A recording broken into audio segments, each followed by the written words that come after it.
Bismillahirrahmanirrahim. Assalamualaikum warahmatullahi wabarakatuh. Selamat pagi, salam sejahtera untuk kita sekalian. Shalom, Om Swastiastu, Namo Buddhaya, salam kebajikan. Yang kita hormati bersama, Presiden Republik Indonesia, Bapak Insinyur Haji Joko Widodo, beserta Ibu Iriana Joko Widodo. Wakil Presiden Republik Indonesia, Bapak Profesor Dr. Kiai Haji Ma'ruf Amin, beserta Ibu Wuri Ma'ruf Amin. Wakil Presiden Republik Indonesia ke-6, Bapak Jenderal TNI Purnawirawan Tri Sutrisno. Wakil Presiden Republik Indonesia ke-10 dan ke-12, Bapak Dr. Andes Haji Muhammad Yusuf Kalla. Wakil Presiden Republik Indonesia ke-11, Bapak Profesor Dr. Haji Budiono. Istri Wakil Presiden Republik Indonesia ke-9, Ibu Soraya Hamzahas. Yang kita banggakan, Ketua Dewan Perwakilan Rakyat, Ibu Dr. Honoris Causa Puan Maharani. Ketua Dewan Perwakilan Daerah, Bapak Insinyur Haji A.A. Lanyala Mahfud Mataliti.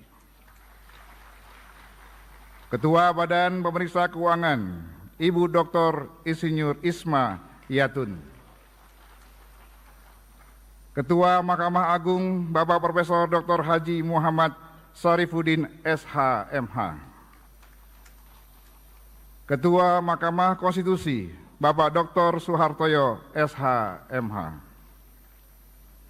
Ketua Komisi Yudisial, Bapak Profesor Amzulian Rifai SH.PhD. Para Wakil Ketua Majelis Permusyawaratan Rakyat, Dewan Perwakilan Rakyat dan Dewan Perwakilan Daerah yang saya muliakan, para pimpinan lembaga-lembaga negara, dan yang teristimewa, Presiden terpilih hasil pemilihan umum tahun 2024, Bapak Jenderal TNI Purnawirawan Haji Prabowo Subianto.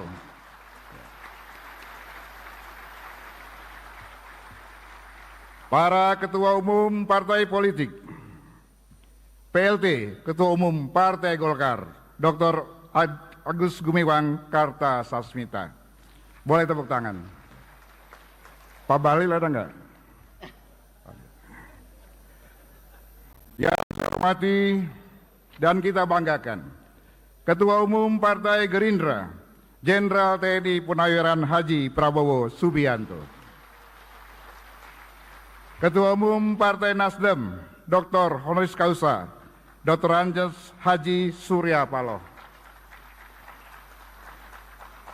Ketua Umum Partai Kebangkitan Bangsa, Dr. Honoris Causa, Dr. Andes Haji Abdul Muhaimin Iskandar. Ketua Umum Partai Demokrat, Kandidat Dr. Haji Agus Harimurti Yudhoyono. Presiden Partai Keadilan Sejahtera, Haji Ahmad Saiku.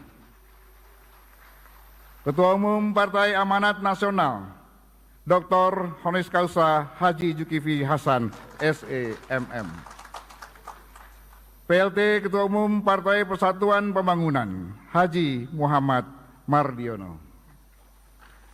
Para anggota MPR, DPR, dan DPD yang kami muliakan, yang mulia para duta besar negara sahabat, para Menteri Kabinet Indonesia Maju, Panglima TNI dan Kapolri, para insan pers, media cetak dan elektronik, dalam dan luar negeri, para perwakilan teladan dari seluruh penjuru tanah air, para tamu undangan, serta teristimewa seluruh rakyat Indonesia yang berbahagia dimanapun Anda berada.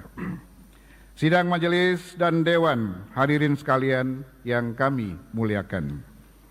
Sesuai catatan daftar hadir yang disampaikan Sekretariat Jenderal, sampai saat ini telah hadir 528 anggota dari 711 anggota MPR, DPR, dan DPD. Dengan demikian, maka berdasarkan ketentuan pasal 66 ayat 5 Tata Tertib MPR dan pasal 281 ayat 1 Tata Tertib DPR serta pasal 256 ayat 5 Tata Tertib DPD, sidang telah memenuhi syarat untuk dibuka.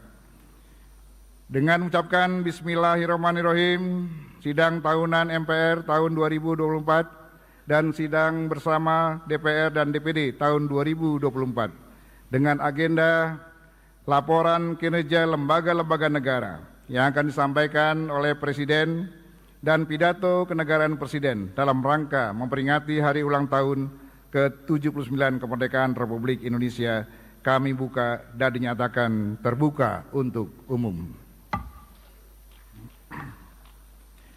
Sidang majelis dan hadirin sekalian yang kami muliakan. Besok tanggal 17 Agustus 2024 kita akan merayakan sebuah momentum kesejaraan yang maha penting, yaitu ulang tahun kemerdekaan Indonesia yang ke-79. Sebagai umat beragama, marilah kita songsong dan maknai hari yang sangat penting itu dengan berdoa dan mengucapkan rasa syukur yang mendalam atas segala rahmat dan karunia yang telah dianugerahkan Tuhan yang Maha Kuasa kepada bangsa kita. Kita meyakini bahwa kemerdekaan yang kita nikmati selain dari perjuangan kemerdekaan adalah atas rahmat Tuhan yang Maha Esa. Dirgahayu negara tercinta Republik Indonesia. Merdeka! Merdeka! Merdeka! Bunga kenanga kuncup terbuka, burung berkicau di atas batu. Sudah 70 tahun Indonesia merdeka. Mari wujudkan Nusantara baru, Indonesia maju. Buah durian dari Medan, makan di bawah pohon beringin di pinggir jalan. Selamat datang para tamu undangan dalam sidang tahunan. Saudara-saudara sidang majelis dan dewan, hadirin sekalian yang kami muliakan. Momentum peringatan ulang tahun kemerdekaan adalah wahana introspeksi dan mawas diri untuk meninjau kembali makna kemerdekaan dalam perjalanan kehidupan kebangsaan kita. Apakah dalam usaha menuju cita-cita bangsa itu kita telah bergerak maju signifikan atau justru mundur ke belakang? Cita-cita bangsa Indonesia sudah jelas sebagaimana dirumuskan dalam pembukaan Undang-Undang Dasar 1945, yakni melindungi bangsa dan segenap tumpah darah Indonesia, memajukan kesejahteraan umum, mencerdaskan kehidupan bangsa, dan ikut melaksanakan ketertiban dunia yang berdasarkan perdamaian abadi dan keadilan sosial. Landasan-landasannya pun telah kita tetapkan bersama. Pancasila sebagai landasan ideologis, landasan moralitas dan landasan kepribadian bangsa Indonesia.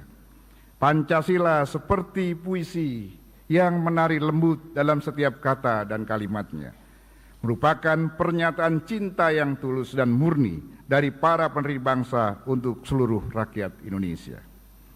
Ia bukan hanya sekedar 5 butir prinsip, tetapi merupakan sebuah komitmen yang mendalam, sebuah ikrar suci untuk menjaga dan merawat keberagaman serta persatuan kita.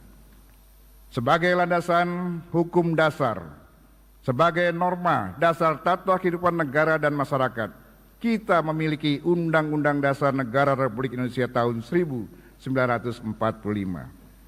Sebuah dokumen yang bukan hanya menjadi landasan konstitusional bangsa, tetapi juga merupakan wujud nyata dan cita-cita para pendiri bangsa kita. Bunda juga ngerawat aku kalau lagi demam. Hufagrip demam dengan kandungan paracetamol cepat dan efektif menurunkan demam anak. Terima kasih Bunda, dari anakmu yang ganteng. Hufagrip demam parasetamol, pilihan Bunda Bijak. Booster ada vitamin C, B3, B5, B6. Ada juga vitamin E, selenium, dan zinc. Booster, suplemen pemelihara daya tahan tubuh anak. 2 ya, Mbak. Makasih ya.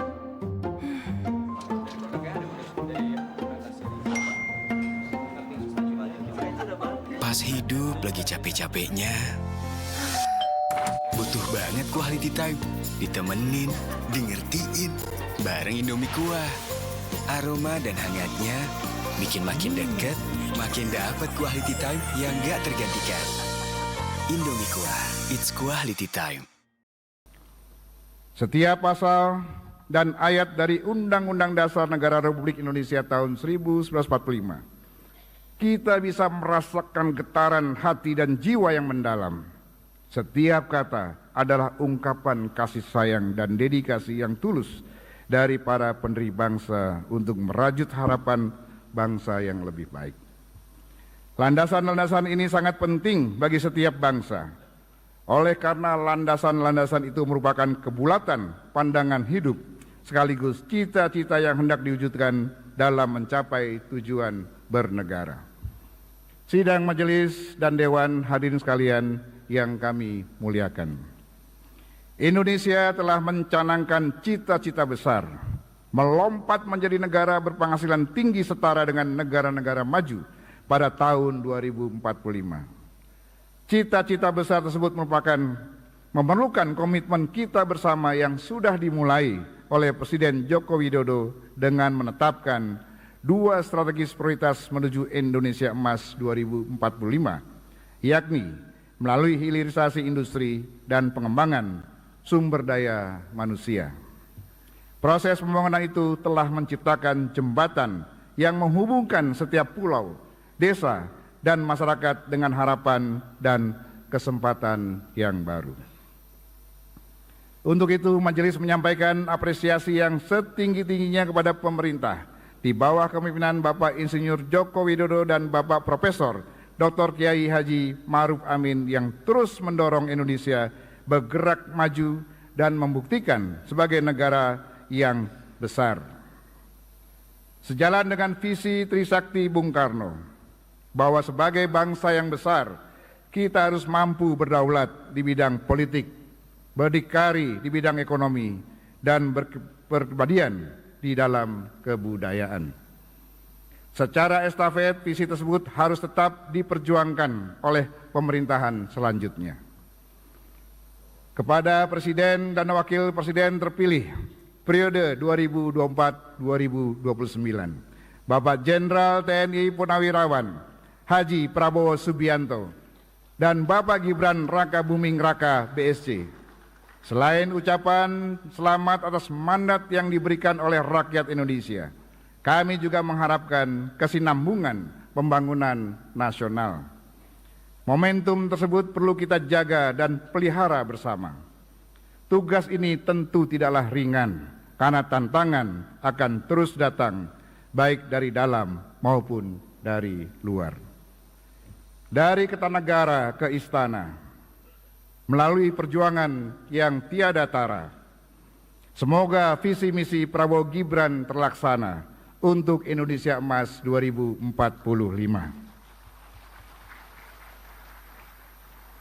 Pergi ke Solo makan soto, pulangnya ke Senayan. Selamat kepada Bapak Prabowo Subianto menjadi Presiden Republik Indonesia ke-8. Tepuk tangan untuk Pak Prabowo.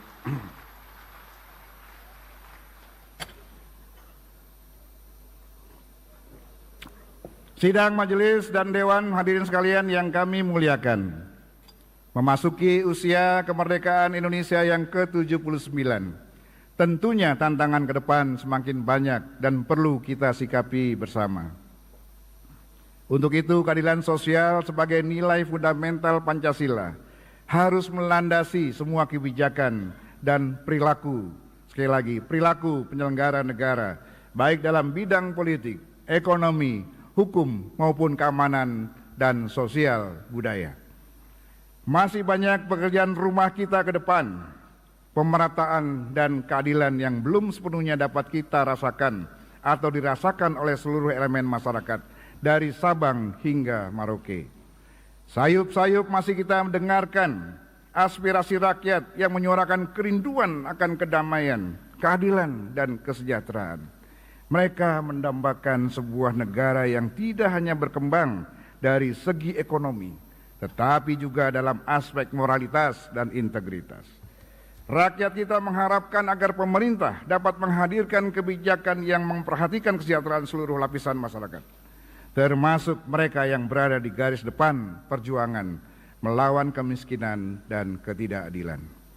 Rakyat mendambakan sistem hukum dan pemerintahan yang benar-benar adil, inklusif, di mana setiap individu, kelompok dan golongan mendapatkan kesetaraan hak dan kewajiban tanpa diskriminasi. Meningkatnya populasi penduduk dunia khususnya di Indonesia akan membutuhkan daya dukung bahkan pangan yang besar. Pada saat bersamaan sektor pertanian sebagai penopang ketahanan pangan justru menghadapi beragam tekanan. Mulai dari makin sempitnya lahan pertanian, stagnasi produksi, meningkatnya frekuensi hama dan penyakit tumbuhan, makin mahalnya biaya produksi, serta ancaman perubahan iklim. Untuk menghindari resiko krisis pangan di masa yang akan datang, kita perlu menyiapkan strategi besar untuk menciptakan kedaulatan pangan Indonesia, bukan sekedar ketahanan pangan yang acap kali mengandalkan import bahan-bahan pangan dari luar negeri. Kemajuan teknologi, khususnya teknologi informasi, juga diharapkan menjadi solusi bagi berbagai persoalan yang kita hadapi saat ini. Digitalisasi layanan dari perdagangan, jasa keuangan hingga pemerintahan berkembang semakin cepat dalam 1 dekade terakhir. Namun digitalisasi yang berkembang pesat juga meninggalkan persoalan lain, yakni melebarnya ketimpangan digital terutama di Indonesia bagian timur. Ketahanan keamanan cyber di Indonesia juga masih perlu peningkatan. Ini terkait juga dengan kasus peretasan data nasional yang mengisyaratkan urgensi ketersediaan lembaga pemerintah yang berfokus pada keamanan cyber, termasuk peraturan hukumnya. Indonesia menurut National Cyber Security Index masih menempati posisi kelima di Asia Tenggara dalam hal keamanan cyber. Kita juga telah sama-sama mengetahui dunia telah memasuki era Internet of Military Things atau Internet of Battlefield, di mana operasi militer semakin dapat dikendalikan dari jarak yang sangat jauh dengan lebih cepat, tepat, dan akurat. Untuk itu sudah saatnya Indonesia segera mempersiapkan pembentukan matra keempat Tentara Nasional Indonesia dengan menghadirkan Angkatan Cyber. Kehadiran untuk memperkuat 3 matra yang sudah ada, yaitu Angkatan Darat, Angkatan Laut, dan Angkatan Udara. Ini penting, mengingat posisi geopolitik Indonesia masih sangat rawan, lantaran berhadapan langsung dengan trisula negara persemakmuran Inggris, yaitu Malaysia, Singapura, dan Australia, yang tergabung dalam Five Power Defense Arrangement bersama Selandia Baru dan Britania Raya. Dan si lain juga berada dalam arena pertarungan geopolitik Rusia, Tiongkok, dan Amerika. Di bidang energi, Indonesia telah berkomitmen secara bertahap menekan emisi gas kaca dengan mengurangi porsi penggunaan energi fosil dan mulai beralih pada energi baru terbarukan.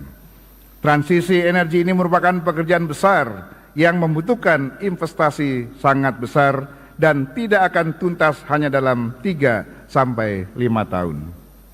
Strategi hilirisasi industri sudah memberikan hasil positif berupa nilai investasi pada industri pengolahan mineral yang meningkat pesat. Nilai ekspor nikel juga tumbuh sangat tinggi, yang membuat Indonesia menjadi negara penghasil terbesar nomor 1, penghasil nikel terbesar nomor 1 di dunia. Di usia yang 79, Indonesia juga menyambut babak baru dalam membangun Ibu Kota Nusantara, IKN, menjadi simbol harapan dan tekad kita bersama untuk masa depan. IKN bukan sekedar sebuah nama atau lokasi di peta, melainkan sebuah halaman kosong dalam buku sejarah kita yang menunggu untuk kita tulis dengan cerita-cerita kebanggaan, keberhasilan, dan cinta yang tidak berkesudahan. Kita tidak mewariskan sebuah kota, tetapi kita mewariskan harapan dan cita-cita. Kita mewariskan sebuah tempat di mana anak-anak kita tumbuh dengan mimpi-mimpi besar. Marilah kita terus melangkah maju dengan penuh keyakinan, menjadikan IKN sebagai pusat kekuatan dan inspirasi. Marilah kita jaga dan rawat warisan ini, agar kelak ketika anak cucu kita memandang langit IKN, mereka tidak hanya melihat kota yang megah, tapi juga merasakan denyut jantung bangsa ini untuk masa depan yang lebih gemilang. Berpindah alamat ke hutan belantara, menapak langkah membangun asa. IKN jadi ibu kota negara, semangat baru untuk Indonesia Raya. Sidang majelis dan dewan, hadirin sekalian yang kami muliakan. Di tengah-tengah kemajuan dan perubahan zaman yang begitu cepat, marilah kita sejenak berkontemplasi, baik sebagai individu maupun sebagai bagian dari keseluruhan sebuah bangsa yang besar. Marilah kita memulai dengan mengamati nilai-nilai dasar yang menyatukan kita sebagai bangsa. Pancasila sebagai dasar dan ideologi negara adalah cermin dari cita-cita luhur bangsa Indonesia yang menjadi bintang penuntun arah dan perjalanan bangsa. Pancasila adalah panduan moral dan etika yang harus kita hayati dan amalkan dalam kehidupan berbangsa dan bernegara.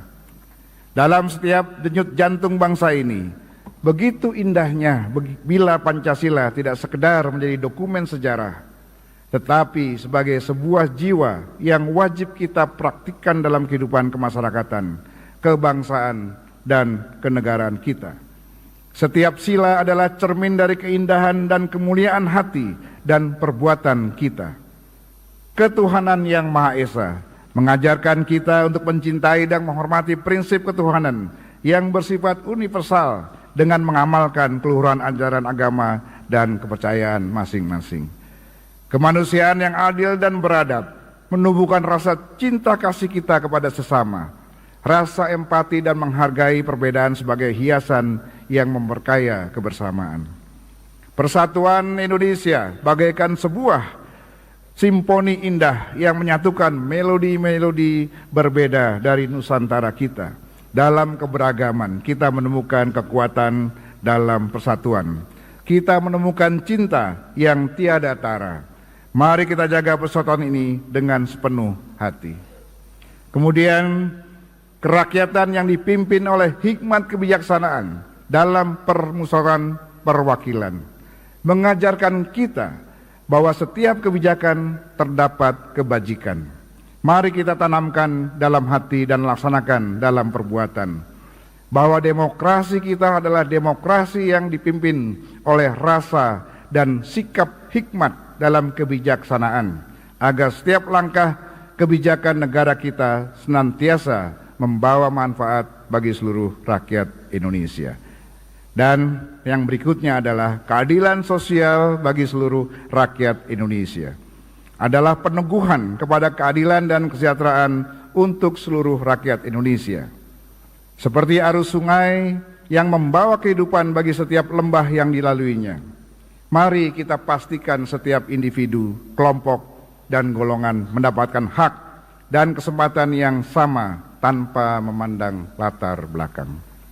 Dengan penuh semangat dan keikhlasan, marilah kita aktualisasikan nilai-nilai Pancasila dalam setiap tindakan, kata, keputusan, serta kebijakan kita. Biarlah Pancasila tetap menjadi cahaya yang membimbing kita dalam gelapnya ketidakpastian, menjadi pelabuhan menenangkan di tengah badai perubahan, dan menjadi lambang cinta yang abadi bagi bangsa kita. Ini adalah saat yang tepat untuk mengingatkan diri kita semua akan tanggung jawab kemanusiaan, kemasyarakatan, dan kebangsaan kita. Tidak ada yang lebih penting dari kesadaran bahwa setiap tindakan dan keputusan memiliki dampak terhadap masa depan bangsa. Sekali lagi, memiliki dampak terhadap masa depan bangsa. Dengan tekad dan semangat kembali kepada Pancasila sebagai jati diri bangsa itulah, mari kita melangkah ke muka menyongsong masa depan dengan penuh harapan dan keyakinan bahwa kita dapat mewujudkan Indonesia yang lebih adil, makmur, dan bersatu serta berkeadilan. Saudara-saudara sidang majelis dewan, hadirin sekalian yang kami muliakan. Dalam sejarah perjalanan bangsa, MPR telah menjadi pilar utama yang mengarahkan kebijakan negara dan membuktikan bahwa setiap langkah kebangsaan dalam berbangsa dan bernegara sesuai dengan prinsip-prinsip konstitusi. Konstitusi adalah peta jalan bangsa, sebuah dokumen hidup yang menjadi pegangan dari setiap aspek kehidupan bernegara. Tugas utama MPR adalah menjaga nilai-nilai yang terkandung dalam konstitusi tetap relevan dengan dinamika zaman.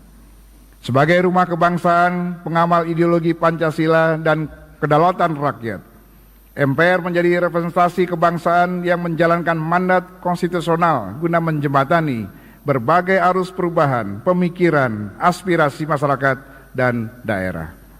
Di tengah dinamika zaman, peran MPR menjadi sangat krusial. MPR adalah lembaga yang menjaga harmoni Pancasila dan Undang-Undang Dasar Negara Republik Indonesia tahun 1945. MPR adalah forum permusyawaratan yang menyatukan suara rakyat dan memastikan bahwa setiap keputusan yang diambil mencerminkan kepentingan bersama. Asistensi MPR menjadi ruang aktualisasi sekaligus untuk memastikan aspirasi dan kepentingan rakyat secara umum terakomodir dalam proses pelaksanaan kebijakan-kebijakan nasional. Jalinan konstitusional tersebut memerlukan sebuah haluan negara untuk memastikan bahwa visi berbangsa dan bernegara tetap terarah dan konsisten dengan nilai-nilai Pancasila dan Undang-Undang Dasar Negara Republik Indonesia tahun 1945. Jalinan antara Pancasila yang berisi nilai-nilai falsafah, Undang-Undang Dasar Negara Republik Indonesia tahun 1945 yang mengandung hukum dasar tertulis dan haluan negara adalah jantung dari praktik kehidupan berbangsa dan bernegara kita. Haluan negara merupakan guidance principle untuk menjalankan pembangunan nasional dan penyelenggaraan pemerintah Indonesia yang berkelanjutan. Ide dasar menghadirkan kembali haluan negara merupakan wujud kepedulian MPR dalam rangka mempercepat terwujudnya masyarakat Indonesia yang sejahtera, adil, makmur pada tahun 2045. Mari kita semua dengan penuh kesadaran dan komitmen menjaga dan merawat jalinan antara Pancasila, Undang-Undang Dasar Negara Republik Indonesia tahun 1945 dan haluan negara. Marilah kita biarkan cahaya Pancasila menerangi jalan kita. Nadi Undang-Undang Dasar Negara Republik Indonesia tahun 1945 menjadi keseimbangan. Dan haluan negara adalah jembatan menuju masa depan untuk menggenggam erat cita-cita luhur yang telah ditetapkan dan menjadikannya sebagai api yang terus membakar semangat kita. Setiap kebijakan, setiap program yang kita jalankan adalah cermin dari tekad kita untuk menjaga keutuhan dan kedaulatan bangsa, serta mengantarkan rakyat menuju kesejahteraan yang merata. Dengan mengucapkan Bismillahirrahmanirrahim, kami sampaikan pada forum yang mulia ini bahwa MPR telah menyusun rancangan pokok-pokok haluan negara tersebut yang akan disampaikan dalam sidang akhir masa jabatan MPR RI periode 2019-2024 untuk menjadi rekomendasi pembahasan dan putusan bagi MPR Republik Indonesia periode berikutnya. Insya Allah dengan adanya pokok-pokok haluan negara akan menghasilkan penataan dan pengaturan kembali penyelenggaraan negara yang harmonis, demokratis, dan berkualitas. Karena pokok-pokok haluan negara akan menjadi pokok panduan bagi seluruh penyelenggara negara. Dengan haluan negara sebagai kompas kita, Indonesia akan terus maju, menggapai bintang-bintang dan menyongsong hari esok dengan penuh keyakinan dan kebanggaan. Saudara-saudara sekalian, Bapak Presiden yang saya hormati, sidang majelis dan dewan, hadirin semua yang kami muliakan. Sebagai perwujudan dari fungsi-fungsi utama MPR dalam rangka mengemban representasi rakyat dan bentuk dari penjelmaan seluruh rakyat Indonesia, pimpinan MPR telah melaksanakan silaturahmi kebangsaan, melakukan dialog konstruktif kebangsaan kepada tokoh-tokoh nasional dan bapak bangsa guna memperoleh pandangan dan saran serta pertimbangan untuk kemajuan bangsa Indonesia. Melalui kunjungan silaturahmi kebangsaan tersebut, pimpinan MPR telah menerima banyak aspirasi dan masukan yang sangat beragam dari tokoh-tokoh bangsa yang terdiri dari presiden dan wakil presiden terdahulu, ketua MPR RI terdahulu, serta para ketua umum partai politik. Meskipun beragam, namun semuanya mengerucut pada beberapa kesepahaman. Yang pertama, bahwa untuk mewujudkan Indonesia maju, kita membutuhkan komitmen dan kontribusi kolektif dari segenap elemen bangsa untuk bahu-membahu bergotong royong bersama-sama membangun bangsa. Kemudian yang kedua, bahwa untuk pembangunan nasional membutuhkan peta jalan atau roadmap dan visi jangka panjang yang tidak dibatasi oleh priorisasi pemerintahan. Kemudian yang ketiga, bahwa setelah 26 tahun era reformasi, perlu adanya evaluasi dan perbaikan dalam implementasi sistem demokrasi dan kehidupan ketatanegaraan kita. Seluruh rangkaian wewenang dan tugas yang diemban MPR adalah semata-mata dalam rangka merajut kembali keindonesiaan Indonesia yang semakin lama semakin pudar. Majelis berkeyakinan bahwa seluruh elemen bangsa, baik yang hadir di ruangan ini maupun yang menyaksikan di tempat lain, memiliki pandangan yang sama bahwa kita semua bertanggung jawab untuk kelangsungan Indonesia yang lebih baik, Indonesia yang lebih maju, dan Indonesia yang lebih bermartabat. Dalam konteks inilah kita patut menyampaikan apresiasi dan penghargaan setinggi-tingginya atas kiprah para pemimpin bangsa dari generasi ke generasi yang kami rangkum dalam rangkaian pantun. Bunga melati mekar berseri, warna putih harum mewangi, penghargaan untuk para pemimpin negeri, merah putih tetap tegak berdiri.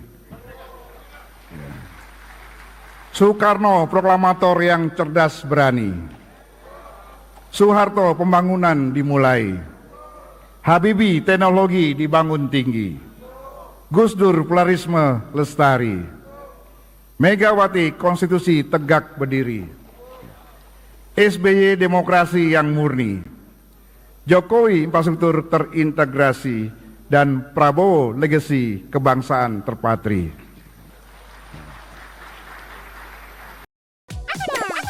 Hotel dan tiket pesawat murah, mau. Diskon tiket pesawatnya bikin dompet rileks. Diskon hotelnya bikin dompet happy. Cuma di Booking sekarang.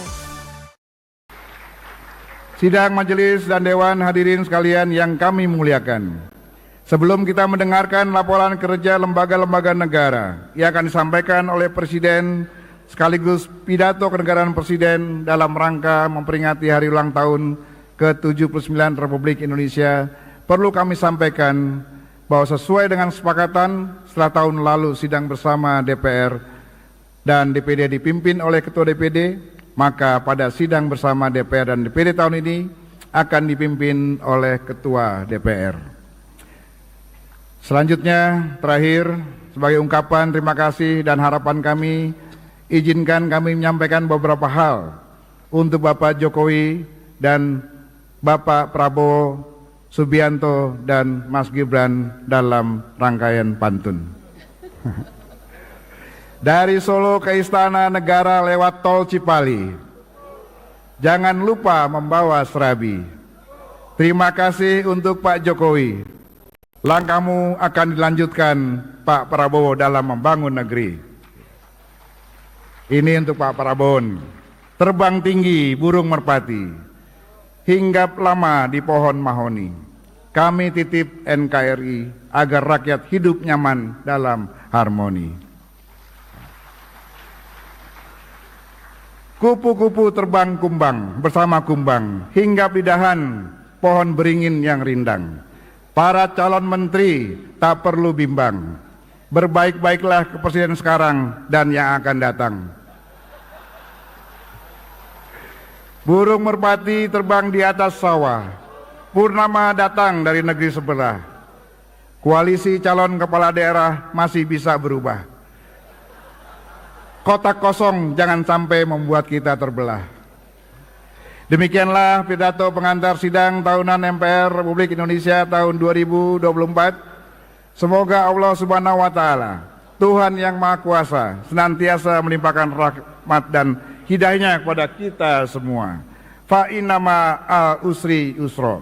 Inna ma'al usri yusra. Sesungguhnya di dalam setiap kesempitan terdapat kelapangan, dan di dalam setiap persoalan selalu ada jalan keluar. Gaudere cum gaudentibus, plere cum plentibus. Bergembiralah bersama rakyat yang sedang bergembira. Menangislah bersama rakyat yang sedang menangis. Wabillahi taufiq wa hidayah. Wassalamualaikum warahmatullahi wabarakatuh.